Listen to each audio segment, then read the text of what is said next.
Think Macro presenta Adam Smith versus John Keynes. Adam Smith es uno de los economistas más famosos de la historia.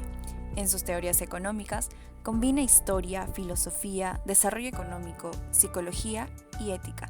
Su obra más conocida, La riqueza de las naciones, representa el primer gran trabajo de economía política clásica y liberal, y muestra cómo el egoísmo humano bastaría para aumentar la riqueza de las naciones si los gobiernos no interviniesen con medidas reflexivas. En ella se aplicaron por primera vez los principios de investigación científica en un intento de construir a la economía como una ciencia independiente. En este video haremos un análisis comparativo con John Maynard Keynes. El primero es el padre de la economía clásica, el otro, el de la economía considerada heterodoxa. El primero vive en el siglo XVIII, donde la base de la economía era la agricultura. El otro deja su huella en el siglo XX con una economía que tendría a la industrialización. En cierta medida, uno inaugura la ciencia económica y el otro reformula los principios rectores, buscando una solución para la crisis que estaban viviendo los gobiernos de esa época.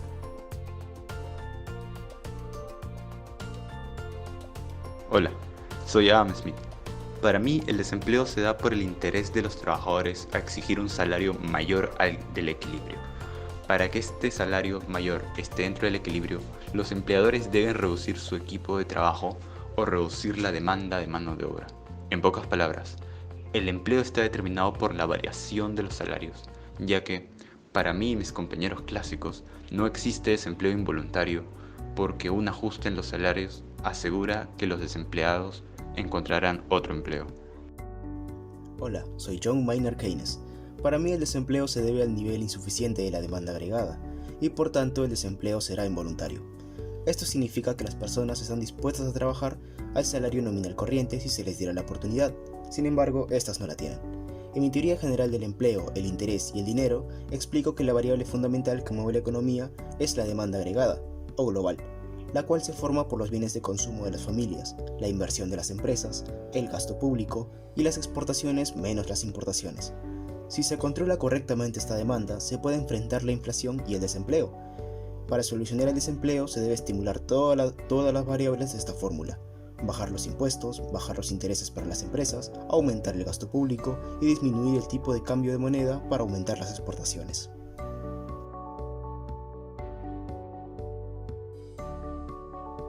Hablando sobre el equilibrio, considero que el equilibrio de mercado se ajusta automáticamente, o sea, que no requiere de ninguna intervención de parte del Estado.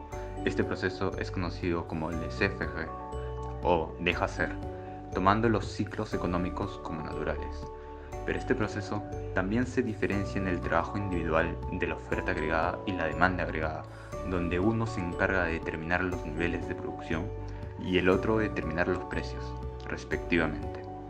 Todo esto se realiza sin la intervención de uno en el campo de acción del otro. Interesante propuesta, pero yo considero que el equilibrio de mercados no es un proceso natural, más bien que requiere regulación externa, y es por esto que designo al Estado esta labor. El Estado puede promover la producción a través de incentivos fiscales, como subvenciones, deducciones, etc., o puede limitarlo como con ciertas prohibiciones, sustituyendo la actividad privada o incrementando los precios en el sector. Respecto a tu otro punto, creo que la diferencia recae en la labor de la oferta agregada y la demanda agregada, donde ambas tienen que trabajar en conjunto para así poder determinar los niveles óptimos de producción y los precios que el mercado necesita para mantenerse equilibrado.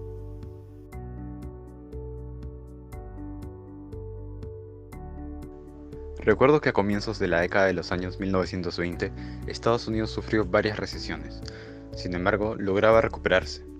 La gran crisis estalló con la caída del mercado de valores, la Gran Depresión de los años 30, generando la caída del PBI, desempleo y la inversión empresarial prácticamente había desaparecido. Los economistas clásicos seguíamos esperando que la economía se autocorrigiese. Bajo ciertas circunstancias, la economía no rebotaría naturalmente, sino que solo se estancaría, pudiendo llegar a caer en una espiral mortal. Para mí, la única manera de lograr que la economía surja nuevamente era estimular el aumento del gasto público, y con ello nace la política fiscal. Fue gracias a mis postulados que la economía de Estados Unidos pudo recuperarse. Nosotros los clásicos creemos que un mecanismo de ajuste de precio curaría la economía. Es decir, que en caso de desempleo, los precios y salarios caerían, ya que durante una crisis los trabajadores desempleados estarían dispuestos a cobrar menos, por lo que los precios y salarios bajarían a niveles donde sería rentable para el empresario contratar más trabajadores, por lo que generaría el incremento del consumo, la producción y con ello empezaría a niveles bajos la inversión. De esta forma, devolvieron a la economía su equilibrio de pleno empleo. Para nosotros, los keynesianos, sería necesario un mecanismo de ajuste de rentas, porque cuando una economía entra en recesión, la renta de las personas tiende a caer. Esta caída hace que las personas consuman menos y por consiguiente ahorren menos, mientras que las empresas responden invirtiendo menos y a la vez produciendo menos.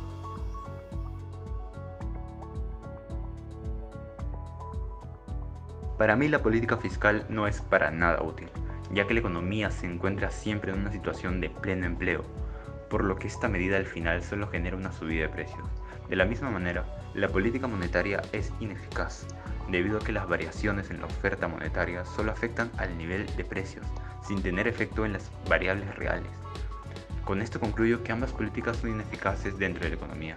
Además, el Estado no interviene en el funcionamiento de los mercados, ya que el mercado no se necesita ningún ajuste externo.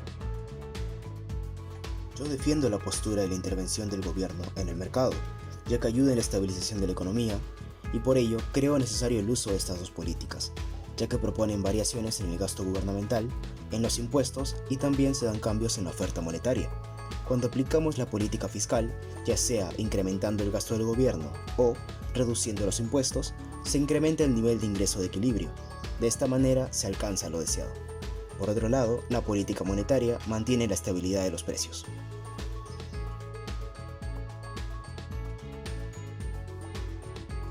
Respecto al mercado, la competencia es perfecta en todos los mercados, los cuales se encuentran en equilibrio. Si toman libremente sus propias decisiones económicas, el mercado llegará más fácilmente al equilibrio y, en consecuencia, habrá la mayor oferta de bienes y servicios posible. En efecto, originará un mayor bienestar al mayor número de personas. Sin embargo, para que esto ocurra, se deben cumplir los siguientes supuestos: que ningún individuo debe tener el poder de influir en el mercado por sí solo y que debe haber plena libertad para decidir lo que se desea producir o consumir. Bajo estos supuestos, habrá un máximo bienestar. Posiblemente estos supuestos ocurran en áreas muy limitadas, como los mercados de bienes, pero difícilmente en toda la sociedad, como el mercado de factores, en especial en el de trabajo.